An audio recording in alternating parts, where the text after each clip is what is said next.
News 46 is brought to you by Affiliated Chiropractic and Physical Therapy, specializing in comprehensive accident rehabilitation. Our goal is to create the individual treatment plan that will restore your health and end pain. Come in for your free consultation. Call 775-727-8900. Pahrumph's #1 media source for local news, weather, and sports.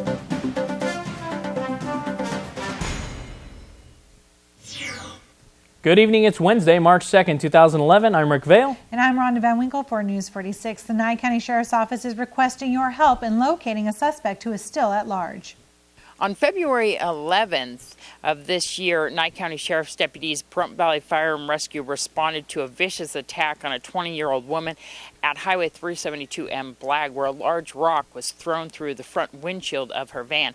We're going to speak to Detective Mike Eisenloffel from Nye County Sheriff's to give you an update on the last suspect that is still at large. Deputies responded to the scene of Highway 372 in Red Butte after a report that someone had thrown a rather large rock through the windshield of a passing van. And in the process of that incident, a 20-year-old passenger was severely injured and subsequently taken to UMC for treatment. I know we had a helicopter land on scene there. She was suffering some head trauma. She's since been released? That's what my understanding is, yes. How's she doing? I cannot release that information. It's medical information that we need to keep confident. And tell me, the other two suspects, Hanahan and Hannah, have been taken into custody. They went to court. What's the result of that right now? Yes, both of them were arrested and taken into custody.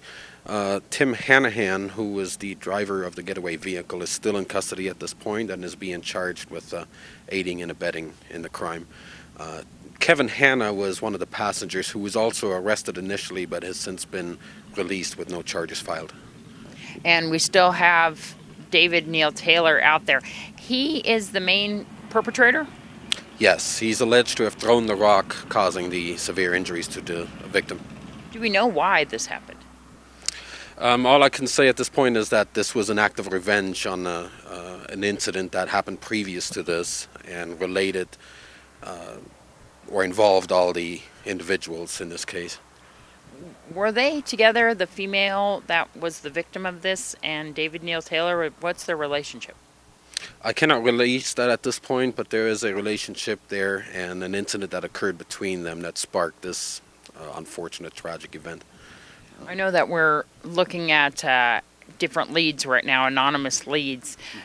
We know where David Neil Taylor lives because he was actually the person that was the next door neighbor of the fire victims on Prospect. Or yeah. What are we searching for? Do we think he's still in town? Do we think he's in Nevada? Where do we think he's at? Yes, I believe he is in town. We're following up on several leads, receiving leads on a daily basis almost. But to this point, he has not yet surfaced. A warrant has been issued for his arrest, and he is well aware of the fact that he's wanted. It's just a matter of him making the right decision at this point. And he's wanted for attempted murder. Correct. Just pass the message on. If you do see David Neil Taylor, contact the sheriff's office as soon as possible and let us know where he's at so we can bring him into custody and bring justice to the victim. Once again, 20-year-old Stacey Ann Johnson was released with head injuries from UMC Trauma Center. She is at home recovering. David Neil Taylor, age 23, is still at large. If you have any information regarding his whereabouts, you're urged to contact the Nye County Sheriff's Department at 751-7000. This is Deanne O'Donnell for News 46. And Superintendent Dr. Rob Roberts is asking you, the public, for your help. News 46 has more. In 2006-07, the voters of Nye County School District, Nye County, approved a bond issue. And the way the question was listed to the voters was that the purpose of these bonds were to build, rebuild, renovate, schools, equipment for education, those kinds of things, not to be used for operational expenses. And as such, we were told at the time that the bonds would be worth between $100 and $125 million. Thus, you sell bonds to build your construction projects. We have currently a remodel. We have a replacement school going on in the north part of town for the old Mance, and as we redistrict to assign students across the valley, we built Floyd Elementary School with those bonds. The high school program going on right now for remediation is about $28 million. And the way you pay for all those is through your debt service fund. That's how you pay your mortgage. And since this discussion with the governor's staff and the budget, I believe it's Price and Moody has lowered the bond rating for Clark County from a AA to a AA minus. Well, what that means is that it's like you with your credit score. If you have a lower credit score, you're going to pay more for interest on a loan. So by lowering your credit rating, which they have for them, and they're the largest district in the state, I don't think that the rest of us will be far behind in having our credit rating affected as well. So what does that mean? When we go out to sell more bonds, should we get to that point, then we will pay more in interest, and it would cost us more to finance those over 20 years. If the governor's budget, which contains taking half of our debt service funds, which is about $8 million, we may not be able to pay our debt. So what happens then? You then have to refinance your debt for another possibly 10 years to pay off the bonds that you have. So what does that mean to the taxpayer? It means what would have been paid off, now you're going to extend that note for 10 years and you're not going to get anything for it. The interest is going to cost more and you're going to pay longer.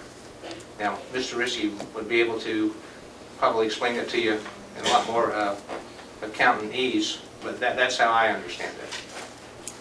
So once again, I'm asked that you, as you contact your legislatures, ask them not to take the bond or debt service monies that we put aside to pay our bills. Well, not to make light of the subject, but I didn't know it was Cartoon Tie Day, and I would have worn mine had I have known. Well, see, he's a cool superintendent. He's got that That's very Looney Tune cool. tie on. I'm down with that. I just, I didn't know. I would have worn mine. Coming up after the break, a surprise announcement at the Nye County School District meeting. And a new organization is trying to get started here in the Valley. We'll see you in 2. Keep it here.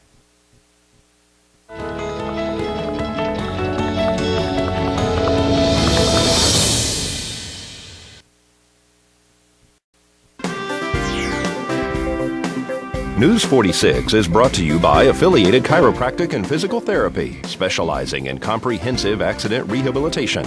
Our goal is to create the individual treatment plan that will restore your health and end pain. Come in for your free consultation. Call 775-727-8900. Welcome back. There was a big impromptu announcement made at the Nye County School District Board meeting last night. Let's take a look. School district held their board meeting last night. The items that appeared to be of most interest were the rezoning of the Prump schools after the projected upcoming closure of Mount Charleston Elementary School. Some questions as to Hafen Elementary taking 25 more students than originally thought pushed this item to be placed on the agenda on the upcoming March 21st board meeting. The request for a public hearing to be held regarding the possible closure of Amargosa School was taken off the agenda last night, pending an Area 2 trustee to be appointed because of where Amargosa falls in the district. The item regarding setting a hearing for the closure of Mount Charleston Elementary was postponed until the March 21st board meeting as well. The biggest upset last night was an impromptu speech made by Superintendent Dr. Rob Roberts, who announced his upcoming resignation this summer to a full gallery of people who anxiously listened to hear why we would be saying goodbye to a man who has led our district for almost 10 years. Now a little sad note, I'd like to tell you that I'm going to retire this summer. I've been in the district almost a decade, 9 years as a superintendent. In my 9 years, there are 17 counties in Nevada, and there have been 40 superintendents. Almost every district's turned over 3 times, and I think it's time that I do something a little different, get reacquainted with my wife and family perhaps. For the number of days that I'm on the road or gone, I estimate I've driven 180,000 miles in the last 9 years, and lots of other things. But it's been my pleasure and honor to serve as superintendent of Nye County School District, certainly the highlight of my career. But this coming June, I think I have no plans to leave the community at this time, and I'll certainly be around to assist the school and do what I can to help the district. But anyway, I just wanted you all to know that. A formal goodbye to Dr. Roberts is expected in the near future. No word as to who will take the helm at this point. This is Deanna O'Donnell for News 46. I think a lot of people are going to miss him in that position. He's so approachable. Absolutely, and he's certainly done a lot for the school district in his time here, so he really has. He will be missed. Well, good luck to Absolutely. you. And the service organization The Grange held a meeting at the Senior Center on Sunday. Representative Randy Lewis spoke to News 46 about the group hoping to form here in Pahrump. Grange. What is the Grange? Well, the Grange is an organization that was started in 1867 to provide community service to local communities. After the Civil War ended, they wanted to find out what was going on down in the South. So President Johnson commissioned a gentleman named Oliver Hudson Kelly to go down to the South and find out actually what happened down there and how the agriculture was working. And when he came back, he decided that there was really not a lot the federal government could do, but he felt that an organization could bring families and the communities closer together and help heal the wounds after the Civil War. So he began the organization, and the result was by 1900 they had over 1 million members in the National Grange nationwide. And so this event at the Senior Center, what is it for? We're going to introduce the community to the Grange, or introduce the Grange to the community, and let them know what we could do for the community with their help. And in a local Grange, the Grange decides what they want to do as their community service projects or the things they want to take on. And I know that the one of the buildings that the county supervisors meet in here in town has a damaged roof and they're unable to use it. Well, if the Grange decided they wanted to do that, they could help raise funds to repair the building. And so that's the kind of stuff they can do. So even though this is an agricultural organization, you do community service projects? Right. We have community service projects as well as youth projects. We have speech contests. We develop leadership skills. And then in addition to that, the Granges also work in the legislative arena because we're a 501c8 rather than a 501c3. What that means is that we do legislative lobbying. And so we have the ability to be able to work with the county supervisors, with the state government, with the federal government, and help change. And the Grange is a vehicle for change. Now, for more information, you can go to nationalgrange.org or call 818-219-2382. Coming up after the break, another ribbon cutting was held. And the races were on, and we have the story. All this and more coming up next. Please keep it here.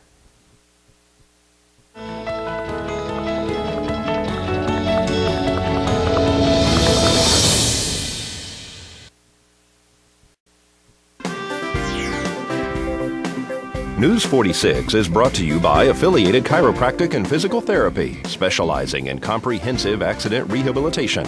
Our goal is to create the individual treatment plan that will restore your health and end pain. Come in for your free consultation. Call 775-727-8900. Welcome back. The Pahrump Chamber of Commerce is wrapping the town with another ribbon cutting. News 46 was there at the all-new parking lot. All right, I'm here with Susan Ryhall. She is the owner of the Barking Lot, which is a pet grooming place for all breeds of cats and dogs. And we'd like to welcome her to the chamber and do her official ribbon cutting. So, if you'd like to.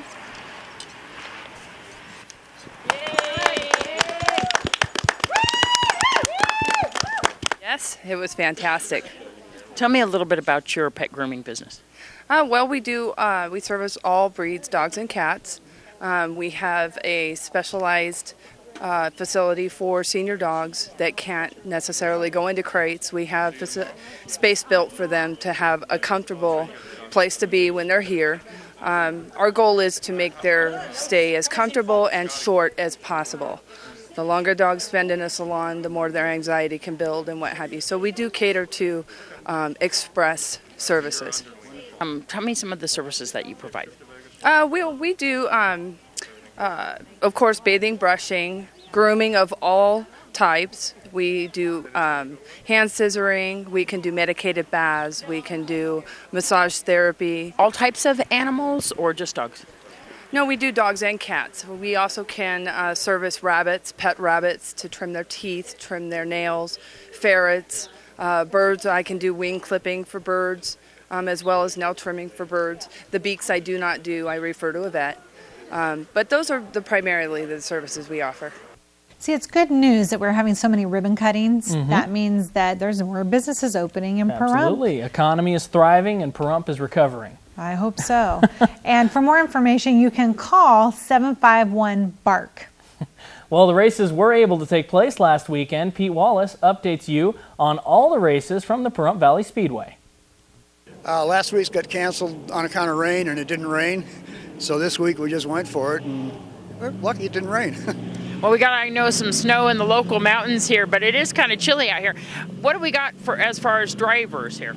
There's one pro stock, one pro stock, 2 street stocks, dwarf cars, mini mods, mini stocks, and dwarfs.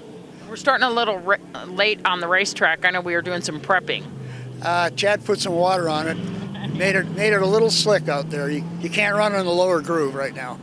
Yeah, exactly. We got a little bit too much water out there on the track right now. But this is a big preparation to get this track ready.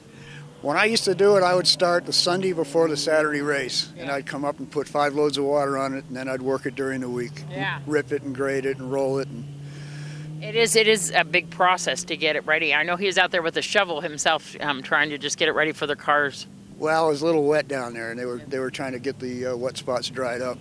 So we are racing next weekend too, as well. Yes, next weekend's a regular race. This is a makeup for last week's.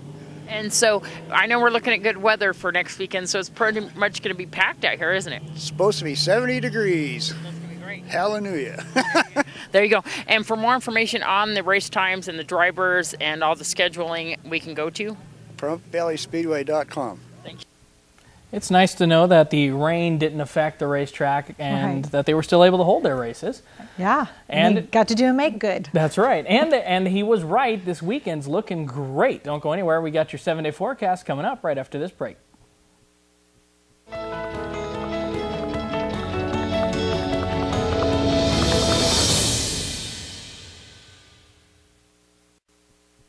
News 46 weather is brought to you by your local dairy farmers. Dairy products are very important in maintaining a healthy body. For more information, you can visit their website at nevadadairycouncil.org. Hey everyone, welcome back to News 46. I'm Rick Vale with your weather. Take a look at that today. We had a high of 69 degrees. Winds are coming out of the south at about 5 miles per hour with gusts up to about 12 miles per hour. Our pressure holding steady, 30.19 barometer. Sunrise was at 6:13 a.m. and our record high was 84 degrees back in 1986. Looking at tonight, it's going to be partly cloudy out there, a low of 45 degrees, chilly but not so bad considering the winter we've had. Winds out of the south-southwest at 7 miles per hour. Sunset will be at 5:40 p.m. and our record low was 18 degrees back in 1970. Now, looking at our 7-day forecast, tomorrow's looking pretty sharp, except it's a little bit windy, probably up to about 17 mile per hour winds. Now, we're going to have a high of 70 and a low of 42. Friday, heading into our weekend's looking pretty sharp, though. No winds to speak of, per se, but we are going to have partly cloudy skies and a high of 70 degrees and a low of 35. Now, moving into the weekend, Saturday, we're going to have a little bit breezier, probably around 10 to 12 mile per hour winds, with a high of 67 and a low of 38, with partly cloudy skies expected throughout the day. Sunday's looking okay, except 20% chance of rain. Look at that, 20% chance of rain coming in. We got winds, gusts up to 33 miles per hour, a high 69, a low 42. It's just going to kind of be a bummer of a day all day Sunday, but don't get too upset because as long as we make it through Monday and Tuesday, we're going to be okay. Monday's going to 20% chance of rain yet again, windy with gusts up to 42 miles per hour. It's 70 for the high with 34 for the low. Tuesday still windy with gusts up to 30 miles per hour. Now those 3 days altogether, you're just going to want to be careful when you're driving around, especially in high-profile vehicles. You know those winds can blow those trucks right over, and you don't want to get in trouble there. High of 61 expected with a low of 32. And finishing off our 7-day forecast, Wednesday, partly cloudy skies with a high of 67 and a low of 42. So this weekend does look pretty good. Yeah, we're going to be a little breezy and maybe a touch of rain Sunday night, but overall pretty well. NASCAR's coming to Vegas this weekend also, and Vern's going to be out there videotaping and getting all your great interviews from down in the pit, so that should be great, and he will bring that back. We'll probably see it Monday, Tuesday. Awesome. Yeah, and you're going to be in Vegas too? I am. I'm going to be in Vegas on Saturday covering the NAGA grappling tournament down in Mix It Up Academy, local Pahrump, is going to be there and participating in the tournament, and I'm going to try and cover all that. Oh, great. So we'll get to see that next week, too. Absolutely. Very cool. And on a side note, sad note, to my family back home, my cousin Peaches Tyson has passed away. At the age of 36 years old, she's lost her battle with lupus. So to my family back home, I miss you all, and I really wish I could be there, and I'm sorry. And please, folks, keep her in your prayers. Now, if you've missed any part of this newscast, you can watch it all again on our website at KPVM.TV. That's right. Keep up with weather on a daily basis, plus all the local news, and you will find our full schedule of programming. And that does it for this edition of News 46. I'm Rick Vale. And I'm Rhonda Van Winkle. From everyone up here on the hill at KPVM, we wish you a safe evening, and we'll see you here again tomorrow night. Until then, good night, Pahrump. Good night.